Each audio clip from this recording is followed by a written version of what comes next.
దేవుని వాక్యమును, పరిశుద్ధ లేఖనములను భక్తితో, శ్రద్ధతో, గౌరవముతో, అభిమానముతో, ప్రేమతో వినాలని ఆశపడుతున్నటువంటి ప్రపంచ దేశాల క్రైస్తవులకు, కృపామయ టీవీ వీక్షకులందరికీ క్రీస్తు వారి పేరిట శుభములు, వందనములు తెలియజేస్తా ఉన్నానండి. సమూయేలు మొదటి గ్రంథము 16వ అధ్యాయము 7వ వచనములో దేవుడు హృదయములను లక్ష్యపెట్టును అనే మాట ఉన్నది. ఈ మాటకు అర్థం ఏంటో, ఈ మాటను ఎలా అర్థం చేసుకోవాలో నేను మీకు కొంచెం వివరించే ప్రయత్నం చేస్తాను. సమూయేలు ఏలీయాబును చూసి అతనే అభిషేకము పొందబోయేవాడు అని పొరపాటు పడిన తరువాత దేవుడు సమూయేలుతో మాట్లాడుతూ, అతని రూపమును, అతని ఎత్తును నువ్వు లక్ష్యపెట్టవద్దు సమూయేలు. మనుషులు లక్ష్యపెట్టు వాటిని యెహోవా లక్ష్యపెట్టడు. నేను అతన్ని త్రోసివేసి ఉన్నాను, తిరస్కరించి ఉన్నాను, తృణీకరించి ఉన్నాను. అతను కాదు, నువ్వు అనుకుంటున్నట్టుగా అతను కాదు. మనుషులు పైరూపమును లక్ష్య పెడతారు, కానీ యెహోవానైన నేను హృదయములను లక్ష్య పెడతాను అని అంటున్నాడు. దేవుడు హృదయమును లక్ష్య పెట్టును అంటే ఏమిటి అని అంటే, మనుషులమైన మనము సాధారణంగా ఒక వ్యక్తి యొక్క ఔటర్ అపియరెన్స్ని, అనగా బాహ్య రూపాన్ని, బాహ్య సౌందర్యాన్ని చూసి వారి యొక్క స్వభావాన్ని లేదంటే వారి యొక్క విలువలను ఎస్టిమేట్ చేసేటువంటి ప్రయత్నం మనం చేస్తాం. అలాగా అంచనా వేసుకుంటాం, కానీ దేవుడు అలా చేయడు. దేవునికి వేరొక ఆలోచన ఉంటుంది. అందుకని యెషయా గారు రాస్తాడు, దేవుని మార్గములు వేరు, మనుషులమైన మన మార్గములు వేరు. ఆయన ప్రణాళికలు వేరు, ఆయన విధి విధానాలు వేరు అని రాస్తాడు. ఇలాగా మనం ఏం చేస్తామంటే, ఒక మనిషి అందంగా ఉంటేనో, డబ్బులు ఉంటేనో, మంచి కారులో వస్తేనో, మంచి ఉద్యోగం ఉంటేనో, లేదంటే పెద్ద ఇంట్లో ఉంటేనో, లేదంటే బాగా డబ్బు ఉంటేనో, బ్యాంక్ బ్యాలెన్స్ ఉంటేనో, ఒక సెలబ్రిటీ అయితేనో, విదేశాల్లో బ్రతుకుతుంటేనో, అప్పుడు మాత్రమే వారిని గొప్పవారిగా పరిగణిస్తాం. ఇది మనుషులముగా మనం అనుకుంటాం, మనం అనుకున్న గొప్పతనం ఇది. కానీ దేవుని దృష్టిలో గొప్పవాడు అంటే ఎవరో, లేదా దేవుని దృష్టిలో నీతిమంతుడు అంటే ఎవరో, మన మానవ నిర్వచనాలు అందుకు పొరపాటును కూడా మ్యాచ్ కావు. దేవుడు ఒక వ్యక్తి యొక్క మనసులోని ఆలోచనలను తొంగి చూసి తెలుసుకోవాల్సిన అవసరం లేదు. నువ్వు కటిక చీకట్లో ఉన్నా కూడా ఆయనకు స్పష్టంగా కనిపిస్తావు. నీవు ప్రార్థనలో ఒక మాట అడగక ముందే నీ పెదవులు ఏమి పలుకబోతున్నాయో, నువ్వేం అడగబోతున్నావో ఆయనకు తెలుసు. కాబట్టి దేవుడు హృదయాలను పరిశీలిస్తాడు అన్నప్పుడు నీ లోపల ఉన్న ఆలోచనను, గుణగణాలను, నీ స్వభావాన్ని, నీ కోరికలను అన్నిటినీ కూడా ఆయన తెలుసుకుని ఉంటాడు. ఇంకా చెప్పాలంటే, ఒక మనిషి గురించి దేవునికి తెలిసినంతగా మనుషులమైన మనము ఎప్పటికీ తెలుసుకోలేము. సమూయేలు ఏలీయాబును చూసి అతనే అభిషేకము పొందబోయేవాడు అని పొరపాటు పడ్డాడు, కన్ఫ్యూజ్ అయిపోయాడు. దావీదు నా హృదయానుసారుడు అని దేవుడు సాక్ష్యం ఇచ్చాడు. నా మనసులో ఉన్న ఆలోచనలు అన్నీ కూడా దావీదుకు తెలుసు అని దేవుడే ఒక నరుని గురించిన సాక్ష్యం చెప్పడం జరిగింది. దావీదుకు దేవుని హృదయం తెలుసు, దేవునికి కూడా దావీదు హృదయము తెలుసు. ఇతను నా ఆలోచనలను నెరవేర్చబోతాడు. సమూయేలు మొదటి గ్రంథము 13వ అధ్యాయము 14వ వచనంలో దేవుడు తన చిత్తానుసారమైన మనసు గల ఒకరిని కనుగొని ఉన్నాడు అంటే, దేవునికి ఒకని హృదయములో ఉండే ఆలోచన పూర్తిగా సంపూర్ణముగా తెలుసు.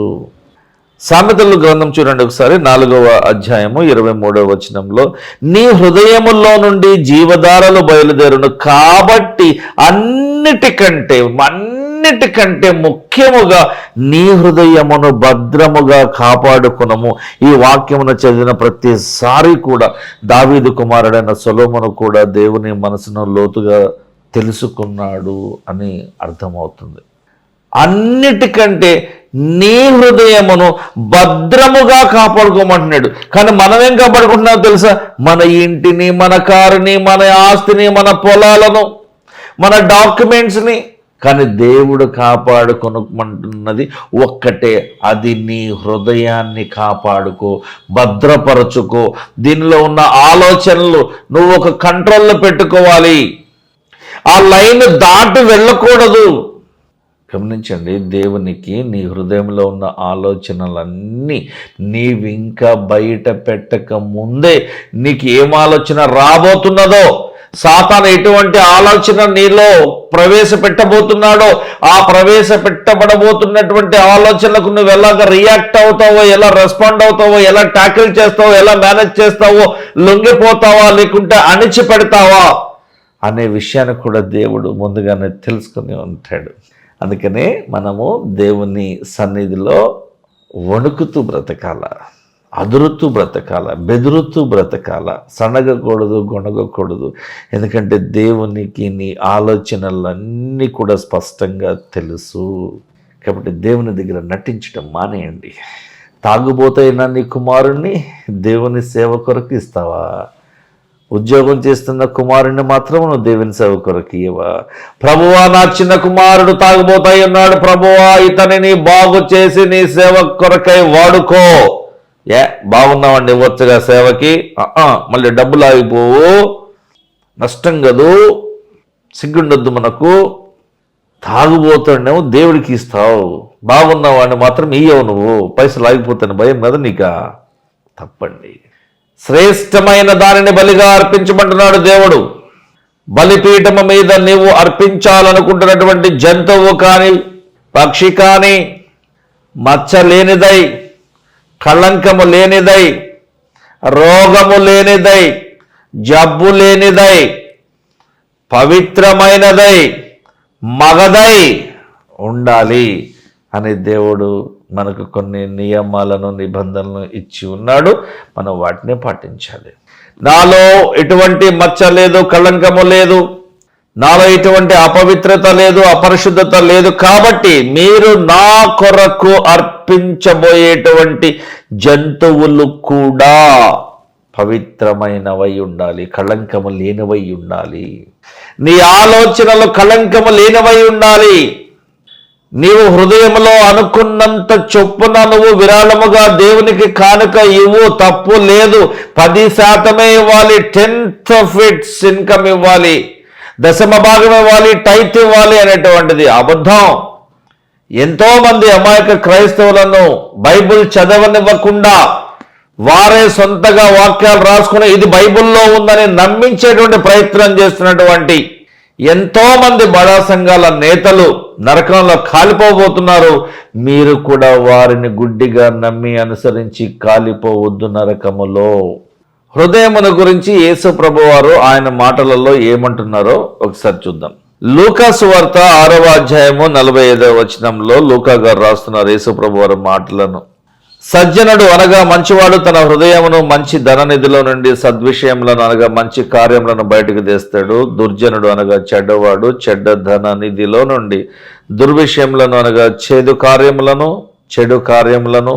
చెడు తలంపులను బయటకు తెస్తాడు. హృదయము నిండి ఉండు దానిని బట్టి ఒకని నోరు మాట్లాడుతుంది అని అంటున్నాడు. యోహాను సువార్తలో కూడా 6వ అధ్యాయము 70వ వచనము 71వ వచనంలో అందుకు యేసు ప్రభు వారు మాట్లాడుతూ, నేను మిమ్మను 12 ఏర్పరచుకోలేదా? 12 మందిని ఏర్పరచుకున్నాను, 12 disciples. మీలో ఒకడు సాతాను అనే వారితో చెప్పాను. సీమోను ఇస్కరియోతు కుమారుడైన యూదా 12 మందిలో ఒకడై ఉండి ఆయనను అనగా యేసును అప్పగింపబోచుండెను కనుక వారిని గూర్చి ఆయన అనగా యేసు ప్రభు ఈ మాట చెప్పాను. అనగా యేసుక్రీస్తు ప్రభువుకు ఒకని యొక్క ఆలోచన ముందుగానే తెలుసు. ఇది దేవుడు హృదయాన్ని లక్ష్య పెడతాడు అంటే పరిశీలించి పరిశోధించి తెలుసుకుంటాడు అని.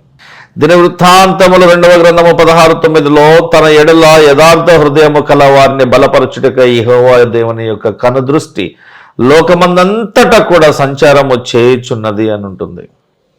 అపోస్తలుల కార్యముల గ్రంథము 13వ అధ్యాయం 22వ వచనంలో తరువాత అతనిని అనగా సౌలు తొలగించి, అతనిని అంటే అతడు ఎవడంటే సౌలును తొలగించి దేవుడు దావీదును ఇశ్రాయేలులకు రాజుగా ఏర్పరచెను. ఆయన అనగా దేవుడు, నేను యెషయా కుమారుడైన దావీదును కనుగొంటిని, నేను తెలుసుకున్నాను అతని గురించి. అతడు నా ఇష్టానుసారుడైన మనుషుడు, అతడు నా ఉద్దేశములన్నీ నెరవేర్చినని చెప్పి అతనిని గూర్చి దేవుడే సాక్ష్యం ఇచ్చారండి.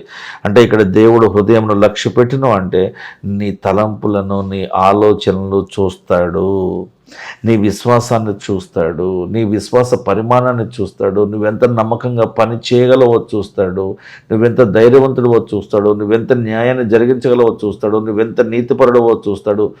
ఇవన్నీ చెక్ చేసుకున్న తర్వాత నీకు ఒక అవకాశాన్ని ఇస్తాడు, అక్కడ కూడా టెస్ట్ చేస్తాడు, అక్కడ కూడా చెక్ చేస్తాడు. అప్పుడు నిన్ను ఒక పనిలో ఆయన నియమిస్తాడు, ఏర్పాటు చేస్తాడు, ఏర్పరచుకుంటాడని మీరు జ్ఞాపకం చేసుకునండి. చిన్న ప్రార్థన కొరకే తలలో ఉంచుదాం. పరలోకమందున్న మా తండ్రి, మా ప్రార్థన ఆలకించండి ప్రభువా. అర్హత లేని మమ్మను నీవు పిలిచి నీకు దాసులమై ఉండే అవకాశాన్ని మాకు ఇచ్చిన ప్రభువా. మేము పొందిన రక్షణ ఎంతోమందికి పంచాలని ఆశపడుతున్నాం. మేము పొందినటువంటి దీవెన ఎంతోమందికి పంచిపెట్టాలని ఆశపడుతున్నాం. మేము పొందుకుంటున్నటువంటి నీ నిత్యమైన కృప ఎంతోమందికి కూడా రావాలని మేము ఆశపడుతున్నాం ప్రభువా. మాకు తెలిసినటువంటి వాక్యాన్ని, మేము నేర్చుకున్న వాక్యాన్ని వీలైనంత మందికి వివరించే ప్రయత్నం చేస్తూ ఉన్నాం ప్రభువా. ఈ పరిచర్య అంతట్లో కూడా మీరే మహిమ పొందుకోండి నాయన. మేము తగ్గవలసి ఉన్నాము, మీరు హెచ్చింపబడవలసి ఉన్నారు కాబట్టి ప్రభువా, మమ్మల్ని మేము తగ్గించుకొని ఘనత, మహిమ, ప్రభావం, అధికారం, ఆధిపత్యము సదాకాలము నీకు మాత్రమే చెందేలాగున, తీసుకొచ్చేలాగున, తీసుకురాబడే విధంగా మేము సేవ చేయాలని ఆశపడుతూ ఉండగా సేవకులందరినీ కూడా మీరు దీవించండి. విశ్వాసులందరినీ మీరు జ్ఞాపకం చేసుకుని వారి అవసరతల విషయమై వారికి సహాయం చేయమని యేసుక్రీస్తు వారి పరిశుద్ధ నామంలో ప్రార్థించి వేడుకుంటున్నాం తండ్రి. ఆమేన్. Thank you.